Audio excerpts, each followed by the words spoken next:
Mai 1940. Des milliers de chars d'assaut allemands lancent une attaque contre la Belgique, les Pays-Bas et la France. C'est une nouvelle page dans l'histoire des blindés. Le Blitzkrieg. Avance rapide, frappe, avance rapide. Surpris par la rapidité de l'attaque, les Alliés envoient des milliers de chars pour contrer la progression des panzers. Une fois qu'ils étaient en mouvement, rien ne pouvait les arrêter. C'est la première fois dans l'histoire que s'affrontent deux forces blindées suprêmes. C'est aussi l'un des plus grands combats de chars de la Seconde Guerre mondiale.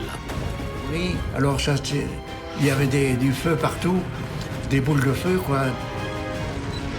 C'est le destin de l'Europe de l'Ouest qui est en jeu. La situation devenait vraiment critique. Voici la bataille de France.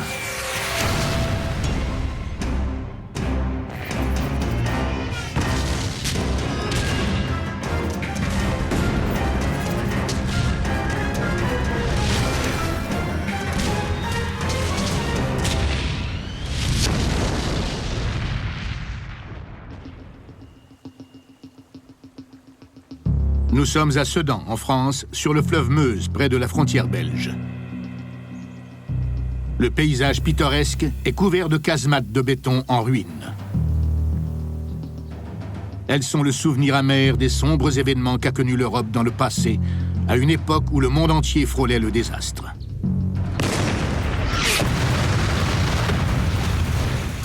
« 1er septembre 1939.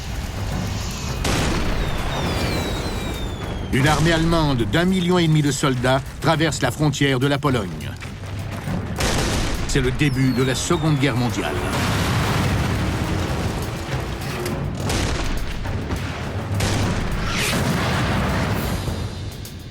Les forces d'Hitler avaient déjà annexé ou conquis une bonne partie de l'Europe de l'Est. Au printemps 1940, il fixe son attention sur l'Ouest. Les alliés occidentaux sont prêts.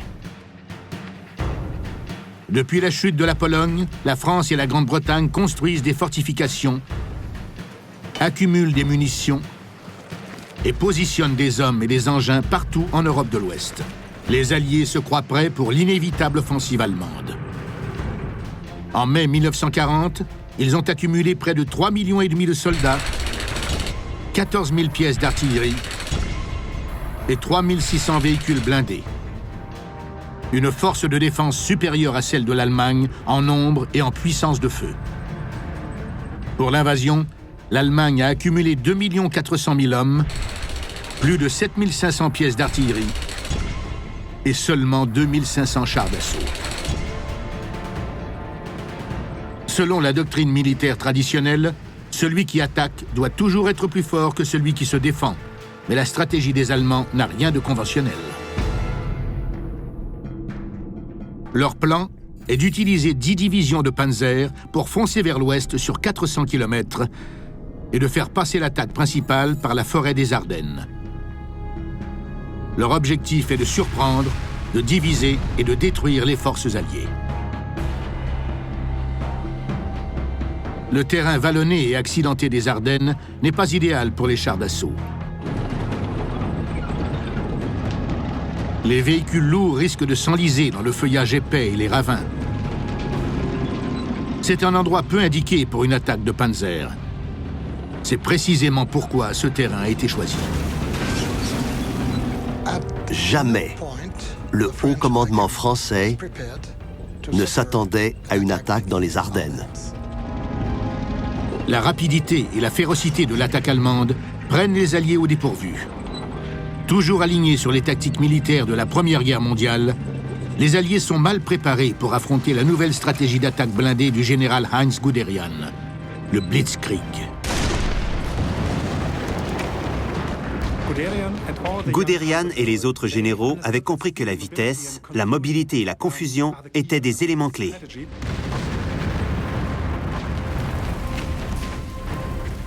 Ils formaient un centre de gravité. Ils le perçaient, puis ils revenaient vers l'extérieur pour semer la confusion, terroriser l'ennemi afin qu'il s'effondre.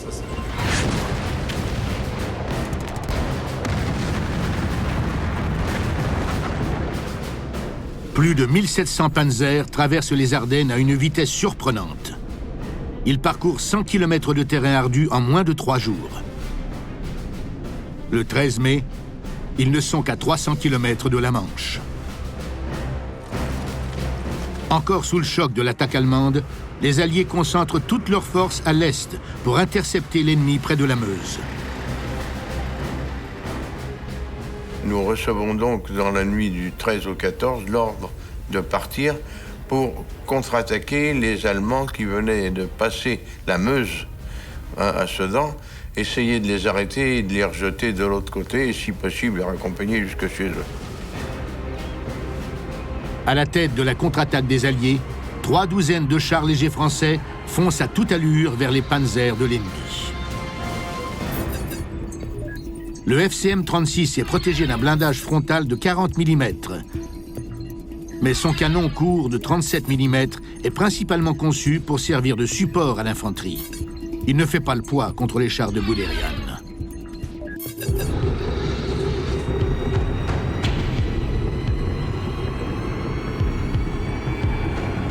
Cet engin, et nous sommes partis, et puis tout d'un coup, on a vu arriver les blindés allemands, mais nous avons été surpris parce que c'était une nuée, qu'il arrivait des blindés, mais c'était pas 2-3 blindés, c'était des dizaines de blindés.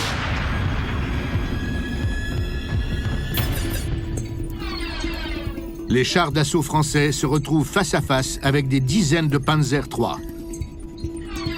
Armé d'un canon long de 37 mm, le Panzer Mark III est une force beaucoup plus destructrice que le FCM-36.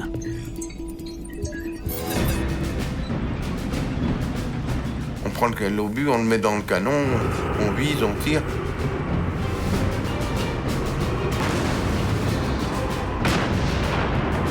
Mais on ne pense plus.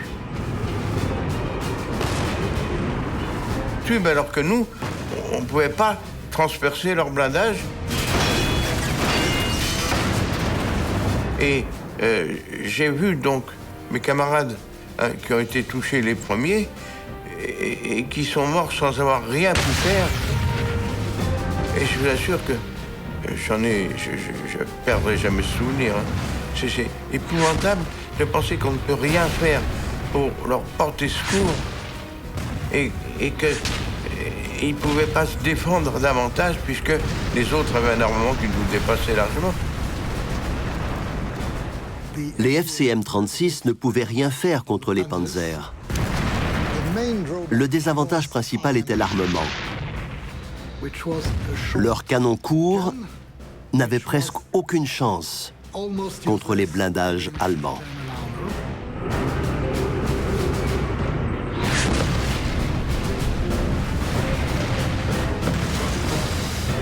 Ne pouvait percer aucun blindage et nous pouvions nous en servir seulement pour essayer d'aveugler les conducteurs des chars d'en face.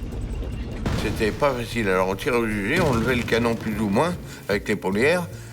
En fonction de l'endroit où on avait tiré, on s'en débrouillait fort bien. Et puis on était censé, puisqu'on n'avait pas de radio,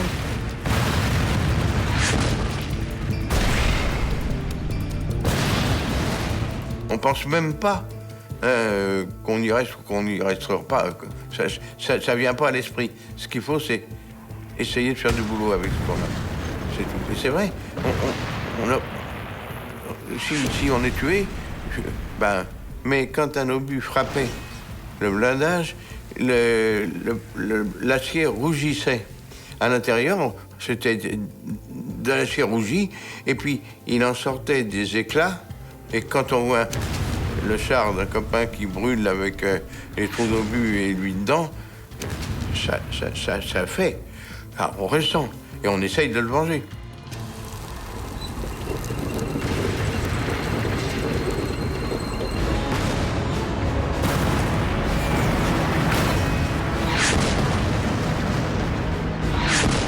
Quand j'étais en train de regarder, un obus qui a été tiré sur la tourelle, il n'a pas traversé, mais il a fait tomber les épiscopes qui vont assommer. C'était dans le fond du char.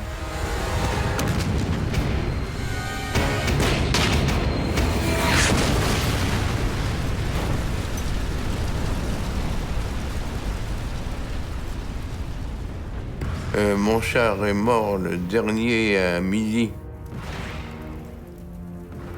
Mais des 10 chars que nous étions, des 39 chars que nous étions le matin, à 11h30 du matin, on était 10.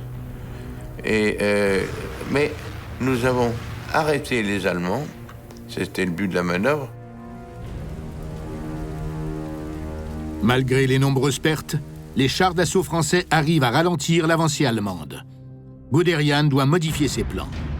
Il décide de contourner la défense française au sud et de continuer son attaque fulgurante vers l'ouest. Le blitzkrieg allemand doit faire plusieurs kilomètres sur une route étroite vers l'ouest. Son flanc est de plus en plus étiré et de moins en moins bien défendu. Profitant de cette ouverture, les Français envoient 2 bataillons de chars parmi leurs plus lourds en direction nord. Leur objectif, attaquer le flanc vulnérable des Allemands.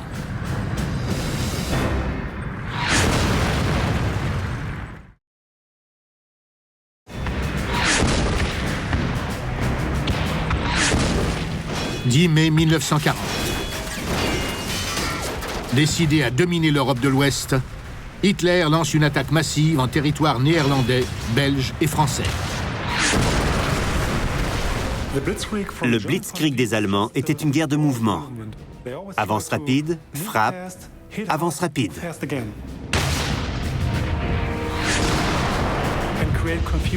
On sème la confusion, on terrorise l'ennemi et il s'effondre. En seulement 3 jours, les Allemands couvrent plus de 100 km à travers la forêt des Ardennes. Pris par surprise, les Alliés envoient tout ce qu'ils peuvent vers l'Est pour contrer l'assaut. Les chars légers des Alliés ne font pas le poids, et les pertes sont nombreuses. Mais les Français arrivent cependant à ralentir les forces allemandes qui doivent dévier leur avancée vers l'Ouest.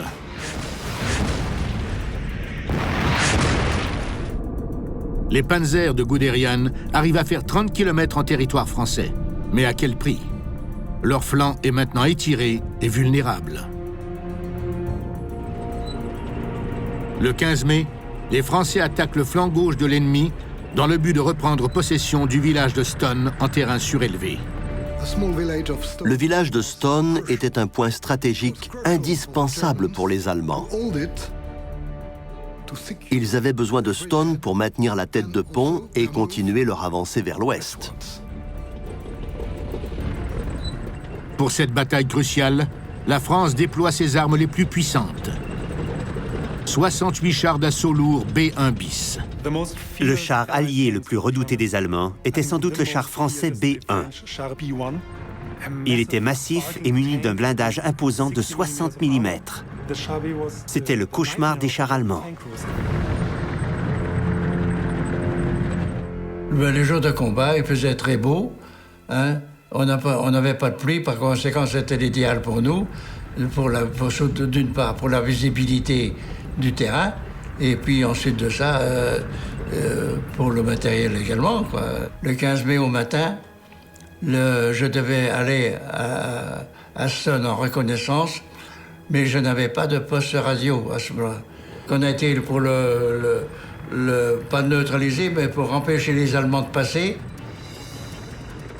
Eh bien, au moment de la montée, on appréhende, évidemment, tant qu'on n'a pas une prise de contact avec l'ennemi, on ne voit pas d'ennemi, on ne voit rien. Alors, on ne sait pas, on cherche, on regarde. Et puis alors, il y a que lorsque la mitrailleuse qui était sur le château d'eau tirait sur les fantassins,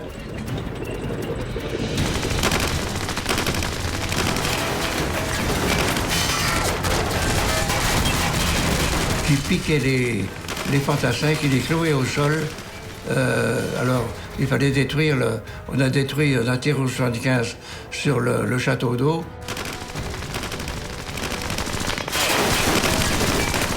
On a commencé la prise de contact. Et puis je me suis approché, je me suis longé les haies pour essayer de faire tirer les armes automatiques allemandes. On n'était pas fait pour ça. On n'était pas fait pour ça, les chars lourds.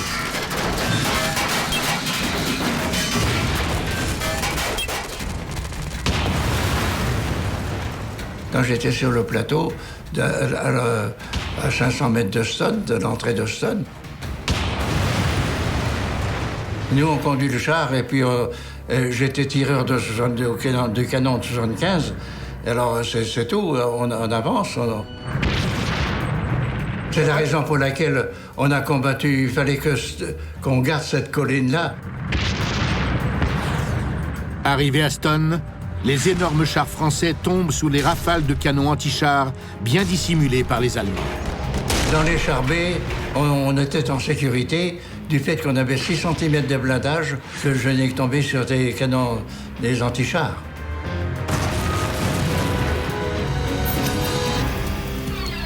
Surnommé le Colosse, le char B1 est protégé d'un blindage frontal de 60 mm qui en fait un char presque invincible. Combiné avec son incroyable puissance de feu, le B1 est le char d'assaut le plus redoutable sur le champ de bataille et le pire ennemi des tireurs anti-chars. L'attaque des 3 chars ennemis menaçait d'anéantir le peloton tout entier. Quand un de ces géants s'est retourné, le mitrailleur a remarqué une petite surface nervurée sur le côté droit du char ennemi. Ça ressemblait à un radiateur. C'est ce qu'il a visé.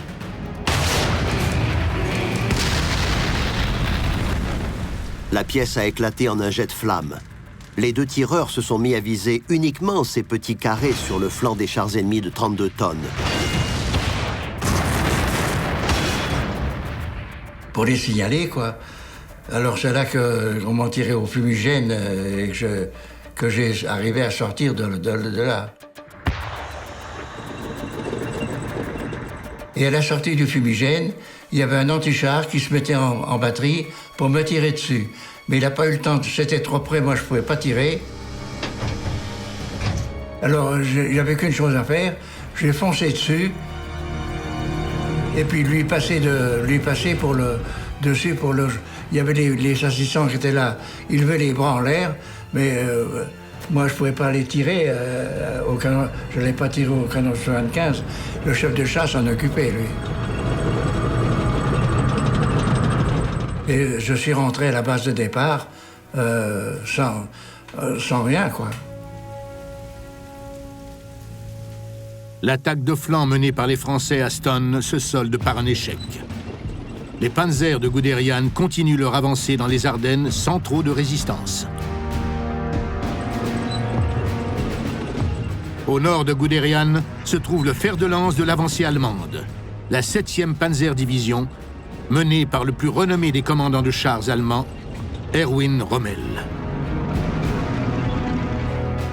Le 14 mai, Rommel et ses chars d'assaut atteignent le village de Flavion, en Belgique. Leur dernier obstacle avant la zone de terrain dégagée qui les sépare de la Manche. S'ils sont victorieux, les panzers de Rommel ne seront qu'à quelques jours de la côte, prêts à diviser les forces alliées en deux.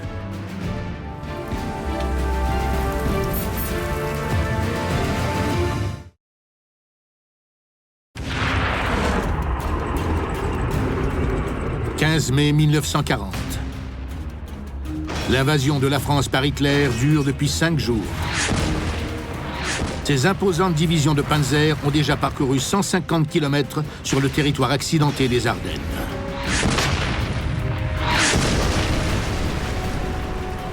Les blindés français tentent en vain de freiner le blitzkrieg allemand, qui en est maintenant à 250 km de son objectif principal, la Manche. La puissante 7e Panzerdivision d'Erwin Rommel est sur le point de sortir des Ardennes pour atteindre les plaines de la Belgique, où ses chars peuvent progresser avec beaucoup plus d'aisance. En dernier recours, la France envoie sa première division de 170 chars d'assaut vers le nord pour bloquer l'avancée de Rommel près du village de Flavion en Belgique. Mais la progression des troupes françaises est ralentie par des dizaines de milliers de réfugiés encombrant les routes. Nous avons dû traverser une foule de réfugiés et quelques fuyards aussi, il faut bien le dire. et en passant dans les champs parce que la route était encombrée par tout ce qu'on peut imaginer d'une foule complètement perdue, complètement affolée. Petit à petit, les Français arrivent à se frayer un chemin à travers la masse et atteignent Flavion. Les soldats français sont épuisés et les chars sont presque à court de carburant. Lorsqu'ils s'arrêtent pour se reposer et se réapprovisionner, ils sont repérés par la 7e Panzer Division. C'est un cadeau pour Rommel. Devant lui, la première division blindée de l'armée française qui n'a pas encore remarqué sa présence. Rommel divise ses forces en deux et les positionne de chaque côté des troupes françaises sans être repéré. Le piège mortel se resserre. Les chars alliés ont été pris par surprise. Le résultat de ce genre de bataille est aussi prévisible qu'un face-à-face entre deux cow-boys dans les films western. C'est toujours celui qui reste calme qui arrive à tirer le premier. Des tirs ont résonné sur notre blindé du côté gauche. Mon conducteur a crié « Je vois un char au bord de la forêt ». C'est là que j'ai remarqué qu'il y avait plusieurs chars ennemis sur notre flanc gauche.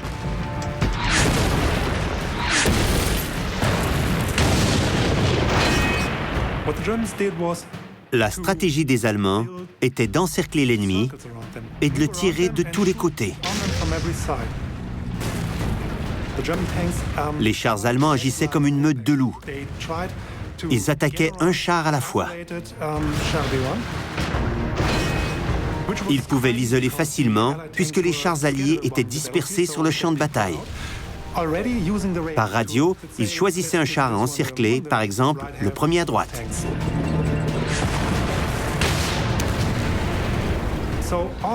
Ils concentraient la force de plusieurs panzers sur un seul char B1.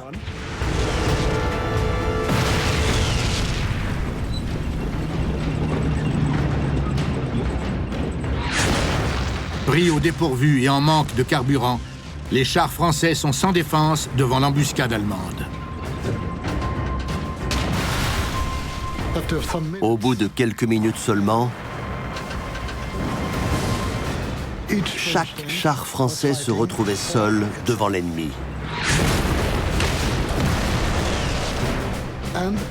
Il ne pouvait rien faire pour aider ses camarades, à gauche ou à droite. J'ai vu un éclair rouge et j'ai entendu une explosion sur notre blindé. La porte latérale était ouverte et tordue. Mettez-vous à la place du chef de char, seul dans sa tourelle. Ses tâches sont multiples. Il doit guider son équipe, il doit manipuler le canon, il doit choisir un ennemi et le viser, et il doit faire feu. C'est lui qui fait tout. C'est comme un homme à tout faire, pris dans un cercueil de métal.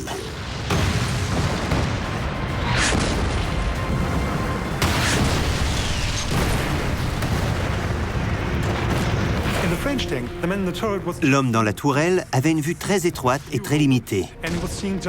Il voyait les chars ennemis passer devant lui et il ne pouvait pas tourner la tourelle efficacement pour ne viser qu'un seul char parmi les 6 ou 7 qui l'encerclaient.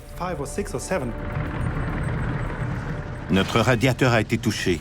Le canon de 75 mm aussi. Le bruit était assourdissant. Nous étions attaqués de tous les côtés, mais nous tentions de riposter avec le canon de 47 mm. En créant la confusion et en tirant sans relâche, les Allemands arrivaient à toucher les parties vulnérables des chars français et les forçaient à abandonner sous la pression. La chenille droite faisait un bruit anormal et le canon de 47 mm avait tellement travaillé qu'on ne pouvait pas refermer la culasse. Il fallait battre en retraite. Les panzers allemands trouvaient un point faible et éliminaient l'ennemi avant de se concentrer sur une autre cible. Ils agissaient comme le prédateur qui saute d'une victime à une autre.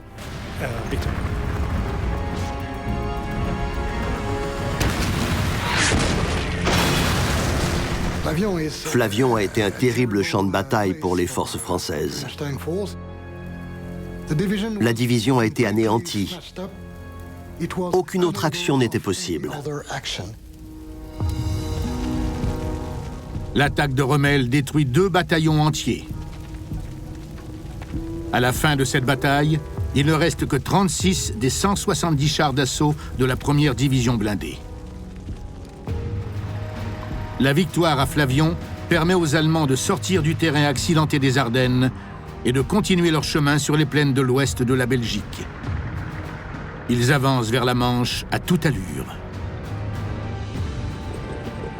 Le commandement allié s'efforce de préparer une contre-attaque en direction du flanc allemand qui s'étend de plus en plus. L'enjeu est à son point critique. Si le Blitzkrieg ne peut être arrêté, c'est tout l'ouest de l'Europe qui en paiera le prix.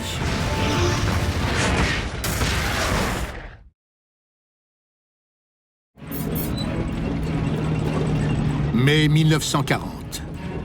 Les forces alliées tentent de stopper l'invasion de l'Europe de l'Ouest par les Allemands, mais la cause semble perdue d'avance. Après avoir presque entièrement détruit la première division blindée des Français à Flavion, les panzers du général Erwin Rommel sont maintenant sur les plaines de l'ouest de la Belgique et de la France. Ils se dirigent sans trop de résistance vers la Manche. Dans un ultime effort pour réprimer l'assaut allemand, le haut commandement français réorganise rapidement ses forces blindées à Stonne. Leur mission est d'attaquer le flanc sud de l'armée allemande pour couper leurs lignes de communication et d'approvisionnement. Mais les attaques constantes des Allemands durant les 5 derniers jours ont plongé l'armée française dans une confusion totale. À la dernière minute, elle annule son attaque. Cependant, dans tout ce chaos, le message ne se rend pas jusqu'au 49e bataillon de chars. Le 15 mai à 17h30, le bataillon commence son avancée vers la ligne allemande, sans support d'artillerie ou d'infanterie. Avec 5 chars, on a pris au débouché du bois du Bon-Dieu. Lorsque l'un était passé de l'autre côté, on a été pris par un tir de barrage d'artillerie. Alors évidemment, il fallait passer ce tir de barrage. On ne voyait rien. Alors il y avait du feu partout, des boules de feu, quoi, puis de la terre, etc., où on ne voyait rien du tout. Et c'est là pris, on s'est fait massacrer, quoi. Il a fallu longer pour trouver un point de passage. Et à ce moment-là, lorsqu'on a passé, il fallait passer un après l'autre, et après se redéployer en bataille pour attaquer. Et à la sortie de ce tir de barrage, nous avons été pris à partie par des antichars. Il y avait des antichars partout.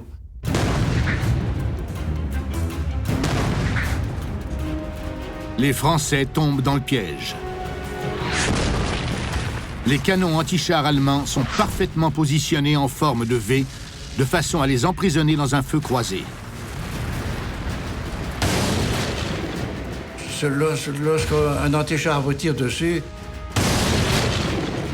ça vous fait comme un bruit de casserole, un bruit sourd, et vous avez fait une auréole à l'intérieur, et ça vous fait un drôle d'effet. Et ça résonne, c'est une caisse. Ce que j'avais peur, c'est que c'était à l'essence à ce moment-là. On avait 400 litres d'essence. Si jamais le feu prend là-dedans, avec tous les obus, on a 80 obus sur 25. Alors vous voyez, c'est une bombe. J'ai pris 17 points d'impact d'antichar, 12 sur le côté droit et 5 de face. Qui m'avait tiré dessus parce que l'antichar, lorsqu'il vous tire dessus, ça vous fait une flamme, une grande flamme. Hein, je l'ai repéré comme ça. Quand je voyais une flamme, je virais un peu de bord parce qu'on ne sait pas c'est sur qui il tire. Comme ça, il ne pouvait pas faire demi-tour. Et comme j'avais la hausse, j'ai tiré les autres. C'est là que j'ai détruit 3 antichars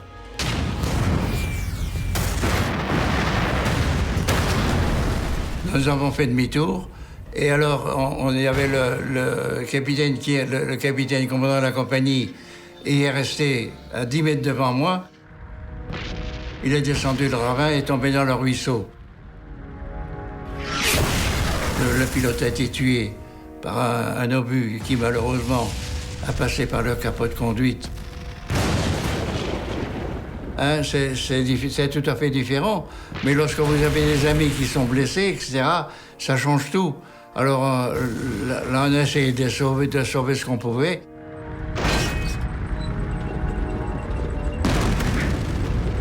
Et alors, on commande, c'était tout.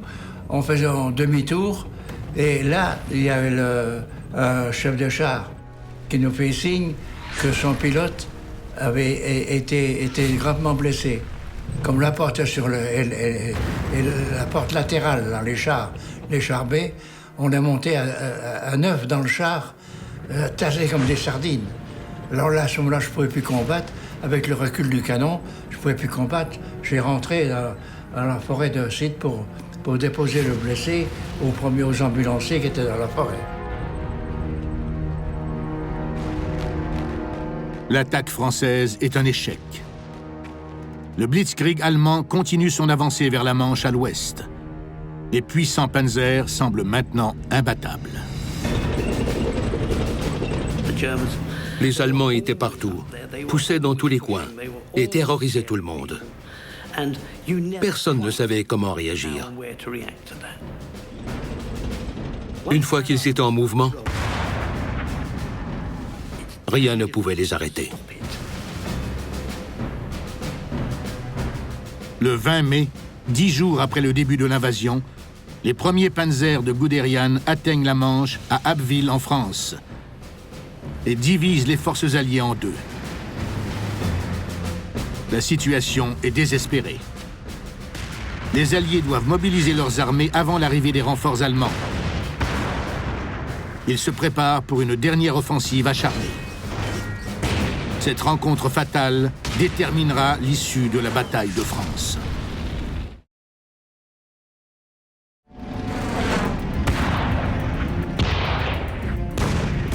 « 20 mai 1940. Le Blitzkrieg allemand en Europe de l'Ouest en est à sa 10e journée sanglante.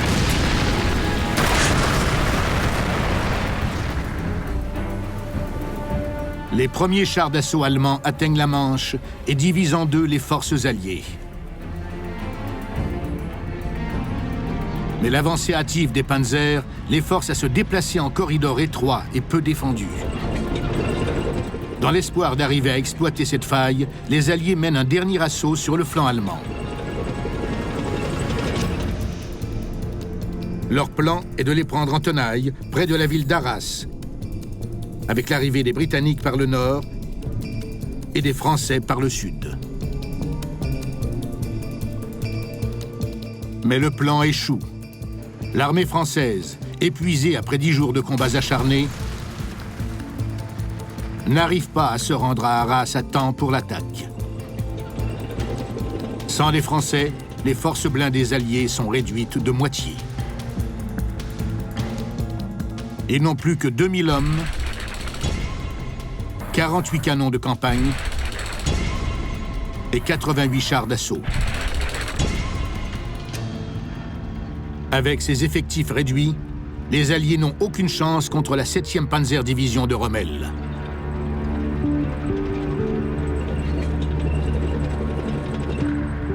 Mais le temps presse.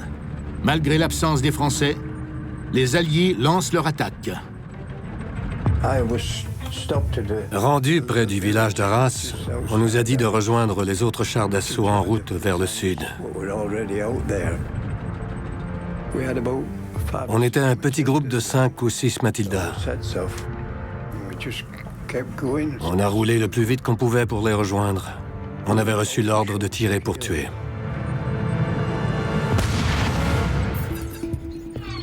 Le Matilda II est équipé d'un canon QF2 Pounder de 40 mm qui peut détruire les chars allemands à une distance de 1500 mètres. Sa caractéristique la plus impressionnante est son blindage frontal de 78 mm. Le Matilda II est le char le mieux protégé sur le champ de bataille. Le char qui angoissait le plus les forces allemandes était le Matilda. Sa rapidité et son canon n'impressionnaient personne, mais les Allemands n'avaient pas le calibre nécessaire pour percer son blindage. Le canon anti-char principal des Allemands était le 37 mm. Il n'avait aucun effet sur le Matilda. Les Anglais l'avaient surnommé la machine à cogner, parce que c'est tout ce qu'elle faisait. Elle frappait les Matildas comme on cogne à la porte.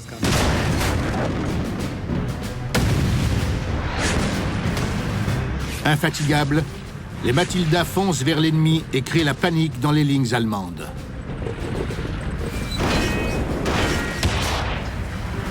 Les Panzers hésitent, puis battent en retraite vers Arras, où Rommel prendra personnellement le commandement. Nous sommes retournés à Wely. L'ennemi a généré le chaos et la confusion dans les troupes. Nous étions en direction d'une colline à l'ouest du village, quand nous avons croisé une petite troupe armée de canons anti-chars tapis dans le boisé.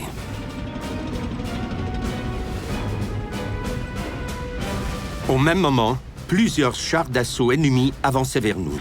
Nous étions en mauvaise posture.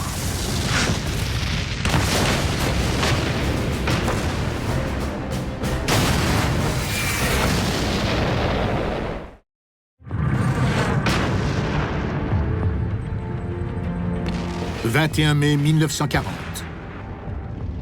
Dans un ultime effort pour stopper l'invasion nazie en Europe de l'Ouest, les Britanniques attaquent les forces allemandes dans la ville d'Arras, en France.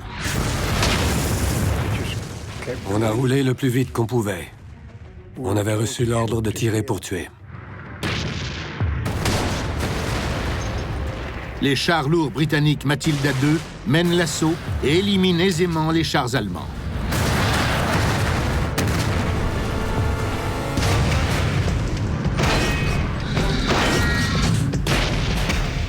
Pour bloquer l'avancée des Britanniques, Rommel positionne ses canons anti-chars de 88 mm en ligne défensive et donne l'ordre de tirer sur les Matildas. Tous les canons ont reçu l'ordre de tirer sans hésitation. J'ai personnellement donné à chacun d'eux un char ennemi à viser. Les canons de 88 mm pouvaient percer n'importe quel blindage. Le canon allemand Flak 18 de 88 mm est une arme anti-aérienne de longue portée. Son canon à haute vitesse peut facilement pénétrer les blindages les plus épais des Alliés, même à une distance de plus de 1 km. J'ai eu vraiment peur ce jour-là.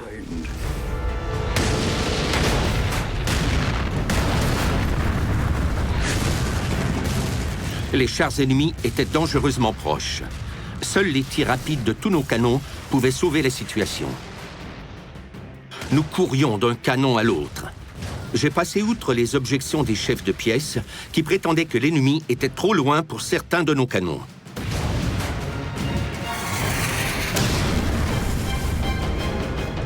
Mon but était d'utiliser les tirs lourds pour empêcher l'ennemi d'avancer.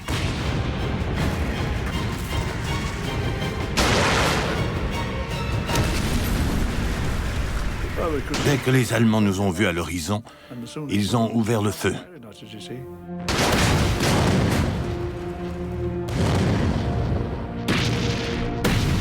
Deux de nos chars ont explosé.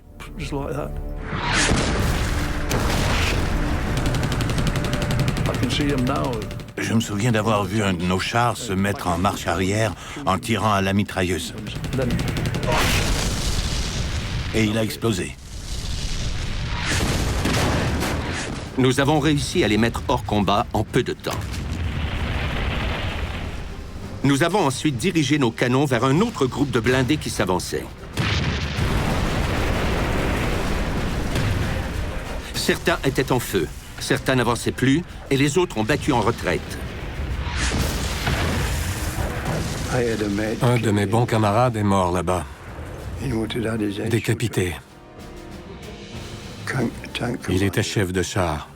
Il a ouvert la visière. Et l'explosion lui a arraché la tête. Ça lève le cœur.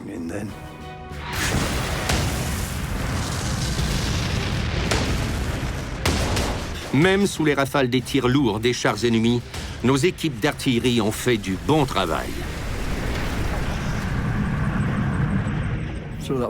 Battre en retraite. C'est tout ce qui nous venait à l'esprit. C'était la seule chose à faire.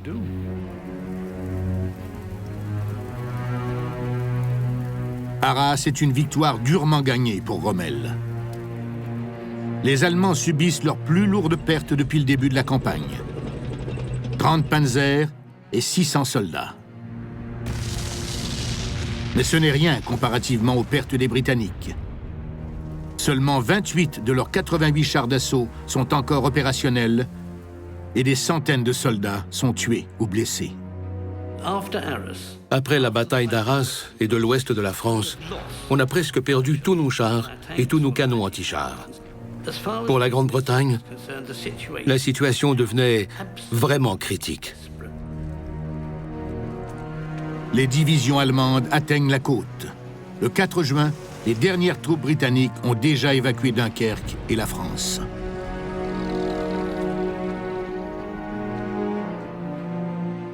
Trois semaines plus tard, la France se rend.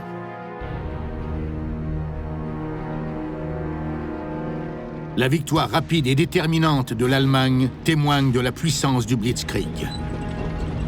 Son succès est grandement attribuable à ses imposantes formations de panzer. En 1940, le char d'assaut devient l'acteur principal de la guerre terrestre. C'est lui qui a soumis la France et on a expulsé les Britanniques si rapidement.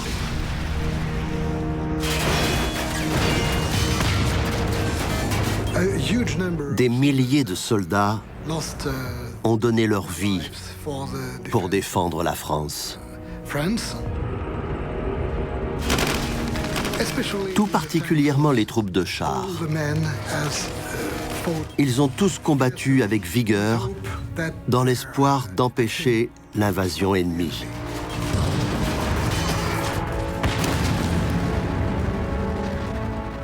Nous avons perdu la bataille de France. C'est très simple, nous avons été submergés par le matériel, blindés, avions et l'ensemble, mais perdre la guerre, c'est une chose, perdre l'espoir, c'en est une autre. La chute de la France est considérée comme une des plus grandes victoires militaires de tous les temps. Hitler atteint un objectif que tous croyaient irréalisable, la domination totale des nazis en Europe.